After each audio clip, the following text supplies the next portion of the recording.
안녕하세요. 고품격 커세 방송 마드리드의 이안입니다. 자, 이번 시간에는 르네상스 풍경화를 대표하는 요하임 파띠니르에 대한 이야기를 해드리겠습니다.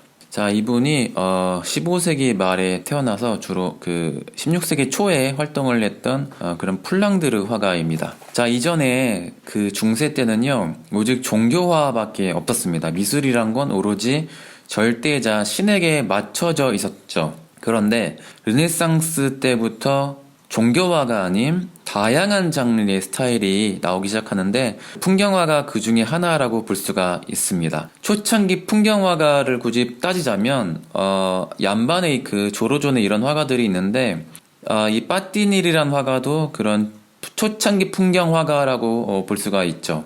그래서 최초의 풍경화가를 이야기하면요, 조로조네라는 말도 있고 얀바네이크라는 말도 있는데요. 근데 알고 보면 최초라는 말은요, 좀 갖다 붙이기 나름이에요. 그래서 최초로 알고 있지만 나중에 최초가 아닌 경우가 밝혀지는 경우도 있으니까, 자, 이거는 좀 함부로 붙이기 그렇습니다. 최초의 풍경화가 뭐 이런 얘기. 자, 이 빠띠니르라는 화가는요, 일단 제라드 다비드, 그 플랑드르 아주 유명한 화가의 그 제자로 알려져 있습니다. 독일 르네상스의 아버지로 평가받는 뒤러의 또 친구기도 해요. 그래서 빠띠니르 결혼식장에도 뒤러 그 친구 화가가 놀러 오기도 했죠. 최고의 풍경 화가라는 그 찬사를 보냈던 화가가 친구 뒤러라는 화가이기도 했습니다.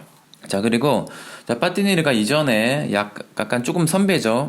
히에리니모스 보스, 그 네덜란드 지역 선배죠. 보스라는 화가의 영향을 또 받았습니다. 자, 이분이죠. 그 자화상. 프라도 미술관 영층에 있는 풍경화를 보시면 이집트로 한 가족이 피신 갈 때 그 쉬어가는 과정이에요. 그래서 풍경이 중심이 되는데 이 성모자가 이렇게 계시죠. 빠띠네르의 특유의 컬러죠. 푸른 색깔 배경이 이분의 스타일이 다 비슷합니다. 다 이런 스타일이에요. 자, 풍경이 있으면 또 무슨 이야기가 다 있는데요. 자, 카톨릭의 안토니오라는 성인이 있어요. 미인계로 안토니오 성인을 막 유혹하는데 안 넘어가는 그 안토니오 성인 이야기를 자, 이렇게 가미해서 그리는 거예요. 역시 뒤에는 푸른 색깔 배경에 그런 빠띠니르 특유의 컬러가 나오죠. 이거 또 다른 카톨릭 성인의 이야기인데요.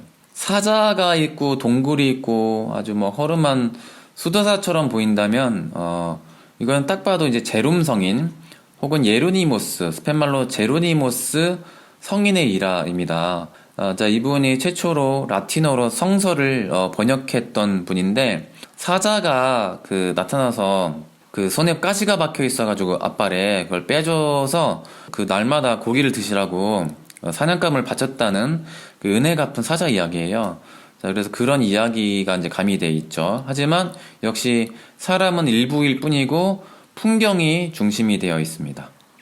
자, 이 그림이 이 프라도 미술관에서 빠띠니르의 대표작이라고 볼 수가 있는데요. 자, 스틱스 강을 건너는 카론 뱃사공이라는 주제입니다. 자, 근데 이 그림 다른 그림하고 이제 같은 점은 뭐냐면 일단은 카톨릭 세계관이 나와요. 자, 왼쪽이 평화로운 그 천국을 의미하고요. 오른쪽이 불구덩이 지옥이에요. 자, 근데 왼쪽을 보면 이렇게 수정궁이 있으니까 뭔가 평화로워 보이죠. 그리고 천사들도 보이고요. 자, 그런데 카론이라는 뱃사공은요, 카톨릭이 아니라 그래서 신화에 나오는 그 저승의 뱃사공이잖아요. 그래서 이 노지라는 게 카론 뱃사공이고요. 그 배 끄트머리에 작은 사람이 바로 죽은 영혼이라고 볼 수가 있는데, 자, 이 죽은 영혼, 이 카론이 천국 갈지 지옥 갈지 이제 판단을 하는 거예요. 자세히 보면 이제 물살도 이쪽 방향으로 가고 있고, 배가 이쪽을 가리키고 있죠. 그러니까 좌회전 깜빡이를 하고 있는 거예요. 자, 즉 지옥에 떨어질 사람을 암시하고 있습니다. 그렇다면 이 그림의 이제 주제가 보이는 거죠. 살아있을 때 그 죄를 많이 저지르면 지옥에 떨어질 수 있다는 것을 이제 보여주는 경고 메시지이기도 하죠. 자, 우리가 좋아하는 풍경화 대표 화파가 주로 인상주의 화가들이죠. 인상파. 근데 그런 그림하고 비교했을 때의 차이점, 이게 뭐냐 하면, 뭔가 이쁘긴 한데, 판타지 같은 느낌이 들지 않나요? 좋게 말하면 판타지적이고, 나쁘게 말하면 가식적인 거예요. 자, 이게 왜 그러냐 하면, 물론 르네상스, 뭐 약간 초중반이라서, 그림 그리는 그 스킬이 발달하기 전인 것도 있지만, 자, 이 당시만 해도 유화라는 이 물감이 튜브가 아니라서 휴대가 되기 전이에요. 그래서 유화 그 튜브 물감이 나왔을 때가 19세기거든요. 튜브 물감이 있다는 것은 밖에서 그릴 수가 있다는 거예요. 그래서 인상주의 화가들의 그 차별화된 점이 뭐냐면 리얼리티가 있는 거예요. 실제를 보고 관찰해서 그리기 때문에 카메라처럼 진짜 같은 뭔가 가식이 아니라 진짜 아름다운 이 자연 경관을 실제 보는 듯한 자 이런 친근함이 있는 거거든요. 그런데 이 당시만 해도 유화가 휴대되기 전이라서 물감 완료는 그 공방에서만 갈아가지고 만들어요. 그러면 밖에서 못 그리잖아요. 그래서 대략 바깥에서 스케치는 할 수 있으나 색칠을 하는 경우에는요 상상에 의존을 해야 됐어요. 그러다 보니까 억지로 만들어야 되는 거죠. 그래서 관찰을 제대로 하기가 힘들었던 거예요. 그 당시만 해도. 그래서 뭔가 연출을 많이 할 수밖에 없는 이유가 실제로 보고 그리는 게 아니라 상상에 의존하다 보니까 만들어서 그린 거죠. 나무도 실제로 이렇게 똑같이 생기지 않았을 거예요. 그래서 대략 스킬적인 거 패턴 만들고 만들어 그리는 거죠. 이런 걸 되게 잘하는 아저씨가 그 옛날에 EBS에 나왔던 밥 아저씨잖아요. 근데 그분도 물론 굉장히 그 테크니션이죠. 정말 잘 그리는데요. 나쁘게 말하면 이렇게 외워 그린 거라서 그 현실성이 좀 떨어져요. 마치 막 기계적으로. 근데 옛날에는 너무 감탄을 했죠. 너무 잘 그려서. 그렇지만 비현실적이라는 게 그런 한계가 있어요. 자, 그렇고요. 자, 그리고 플랑드르 지방의 전형적인 특징이죠. 유화가 발명된 지방. 그리고 유화의 전형적인 기법, 그 원래 원조 유화 기법 자체가 디테일에 너무 강한 거예요. 그래서 유화의 본고장다운 이 지방의 장점이기도 해요. 디테일이 아주 강하다. 그래서 이 그림도 실제 가까이서 보시면요. 미술관 가셔서 보시면 너무 섬세해요. 뿐만 아니라 다른 플랑드르 화가 뭐 보스, 뭐 얀바네이크, 또 로히르 반드르 베이던, 뭐 데이비드, 뭐 이런 화가들 보면요. 정말 자세히 그렸어요.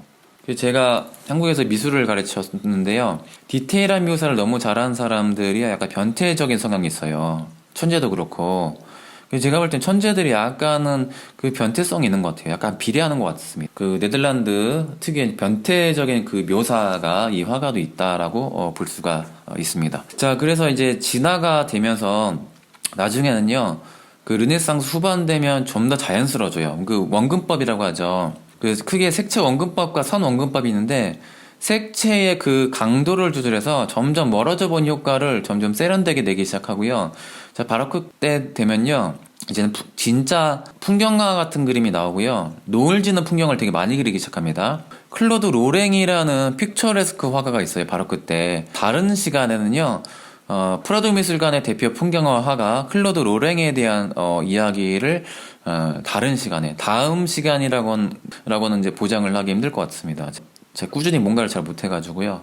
자, 아무튼 자, 그러면 오늘 프라도 미술관 르네상스 대표 풍경화 화가 빠띠니르에 대한 이야기를 해드렸습니다.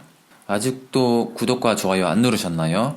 도움이 되셨잖아요? 자, 좋아요, 구독 꼭 눌러주시기 바랍니다.